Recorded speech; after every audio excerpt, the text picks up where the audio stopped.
दोस्तों नमस्कार।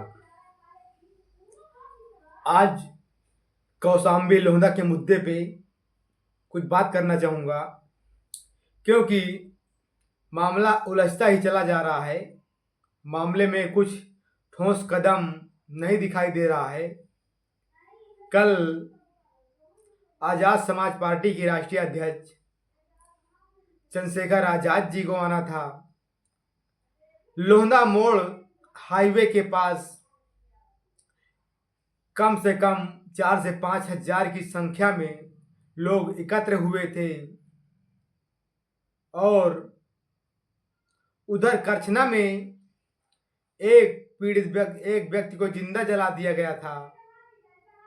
तो उनके न्याय के लिए, उनके आंसू पोंछने के लिए चंद्रशेखर भाई को कौशाम्बी आना था। कौशाम्बी में पीड़ित परिवार जागेश्वर पाल की लड़की सालू पाल को न्याय के लिए, उनकी बात सुनने के लिए, उनके दुख दर्द समझने के लिए चंद्रशेखर भाई को लोहंदा आना था। लेकिन धारा 144 लगी होने के कारण प्रशासन ने उन्हें आने से पहले ही रोक दिया। जैसे ही मनौरी एयरपोर्ट पे वो उतरते हैं, उनका काफिला एयरपोर्ट से बाहर निकलता है, वैसे 400-500 पुलिसकर्मी वहाँ मौजूद होते हैं और उनको वहीं डिटेन कर लेते हैं। उनसे रिक्वेस्ट करते हैं कि आप सर्किट हाउस चलिए, वहाँ से हम आपको जो है आपकी सुरक्षा के साथ वहाँ आपको भेज देंगे, मिलवा देंगे। लेकिन चंद्रशेखर भाई कहते हैं कि मैं कौशाम्बी पीड़ित परिवार से, पीड़ित बेटी से बिना मिले वापस नहीं जाऊंगा, चाहे आप मुझे गोलियों से मार दें या लाठियों से मारें, लेकिन बिना मिले मैं बच्ची से वापस नहीं जाऊंगा। वो अपनी बात पे अडिग रहे। उधर उनका दूसरा कार्यक्रम करछना में भी था, जहां एक व्यक्ति को जिंदा जला दिया गया था।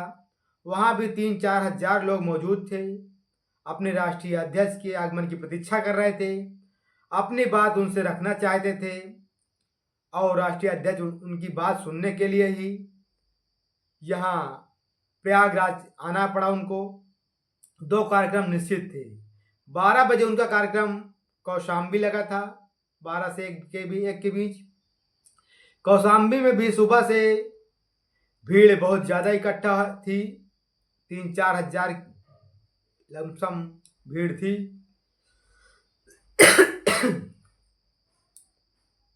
लेकिन यहाँ भी प्रशासन बहुत लोगों को अरेस्ट करके थाने ले गई, क्योंकि वो कह रही थी बार बार कि चंद्रशेखर जी का आना नहीं, उनका कैंसिल हो गया, आप लोग जाइए, अपना भविष्य मत बर्बाद कीजिए।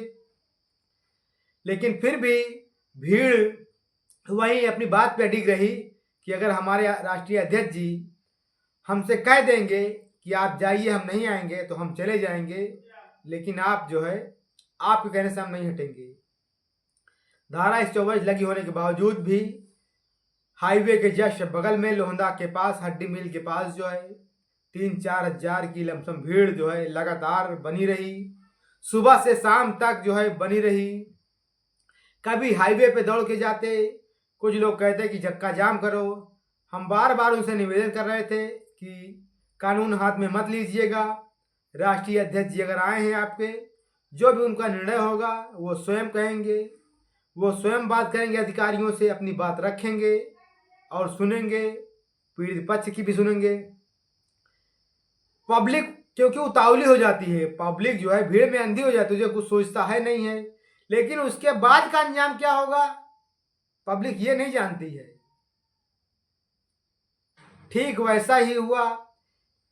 इस समय सुबह से ही लगातार सुर्खियों में बनी हुई है जो कल की कार्यशैली लोगों की हुई है, जो कल बलपूर्वक उन्होंने गाड़ी को पलट दिया था, उसके शीशे फोड़ दिए थे, ईंट पत्थर बरसाए गए थे, गाड़ियों को आग के हवाले कर दिया गया था।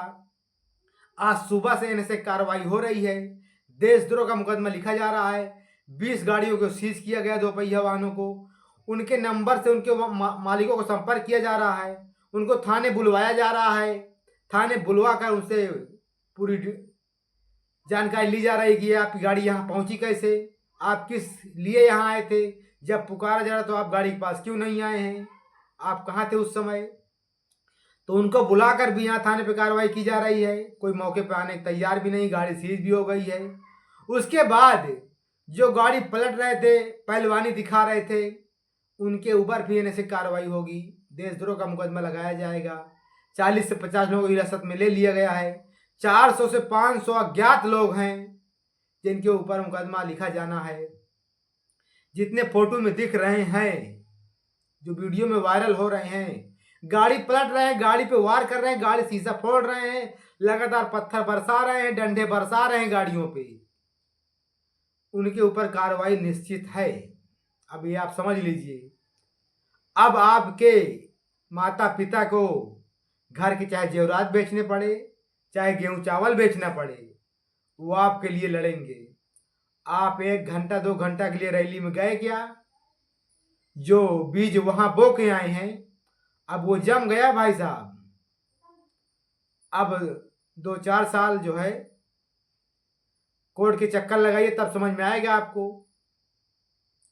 लोग बार बार यही सलाह देते हैं कि आप कहीं भी जाएं, कानून को हाथ में नहीं लीजिएगा, संवैधानिक तरीके से अपनी बात रखिएगा, होश हवास में अपनी बात रखिएगा।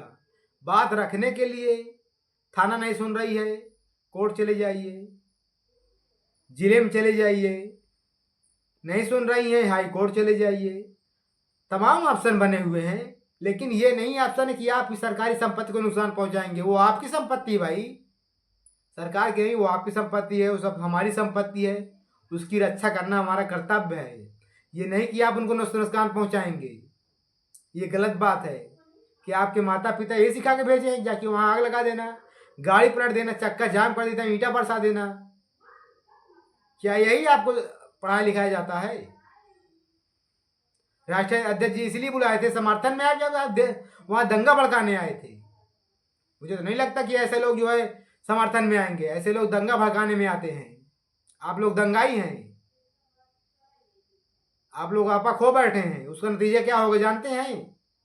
सुबह से कार्रवाई हो रही है, प्रशासन की नजर में आप हैं, उनकी पैनी नजर चल गई है, कोई बच नहीं पाएगा। सबके ऊपर देशद्रोह का मुकदमा लगाया जा रहा भाई साहब। कौन लड़ेगा मुकदमा? कौन जमानत लेगा? है कुछ समझ में आ रहा है?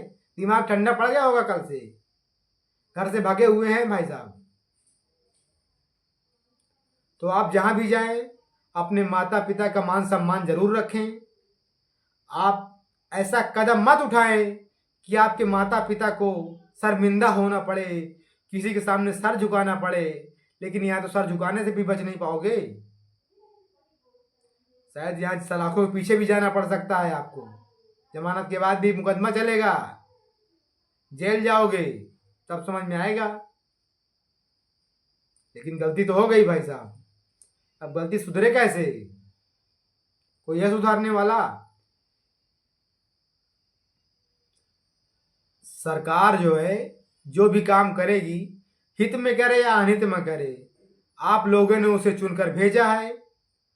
अगर वो आपके साथ गलत अन्याय करती है तो उसके लिए तमाम दरवाजे खुले हैं। सरकार में आप जिस सिंहासन में बैठाना चाहते हो, आप उतारना भी जानते हैं। समय का इंतजार कीजिए, लेकिन कानून हाथ में नहीं लीजिएगा। पीड़ित परिवार से वो तो नहीं मिले हैं, लेकिन वो ये कह के गए हैं कि हमें से समय मांगा गया, अब समय दे रहे हैं, अगर ये हमारा काम नहीं होता है तो हम लखनऊ पूरा घेराव करेंगे, लेकिन संवैधानिक तरीके से करेंगे। सड़कों में उतरने से अभी हल नहीं होने वाला भाई साहब, कि आप सड़क पर उतर कर जाम लगा देंगे, गाड़ी पलट देंगे, तुम्हारा काम हल हो जाएगा और मामला उलझ जाएगा।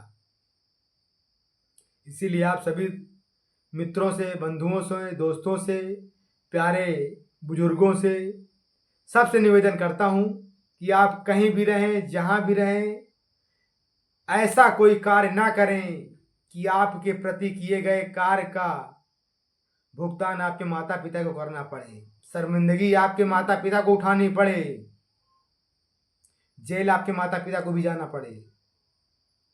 वो समय अभी जेल का नहीं है, जब आएगा तब देखा जाएगा। लेकिन अभी ऐसा कदम मत उठाएं।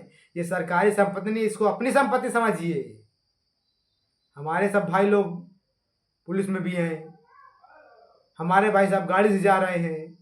क्या आपने पूछा है कि किसकी गाड़ी थी, किसको चोटें आई हैं? आप लोग ध्यान देते नहीं हैं, इसलिए आपसे निवेदन है, करबद्ध निवेदन है कि आप लोग थोड़ा संयम बरतें, धैर्य बनाए रखें। दोस्तों, वीडियो अच्छी लगी हो तो लाइक शेयर जरूर कीजिएगा, और फिर इसी मुद्दे पर फिर से मिलेंगे अगली वीडियो में। धन्यवाद। जय हिंद, जय पाल समाज।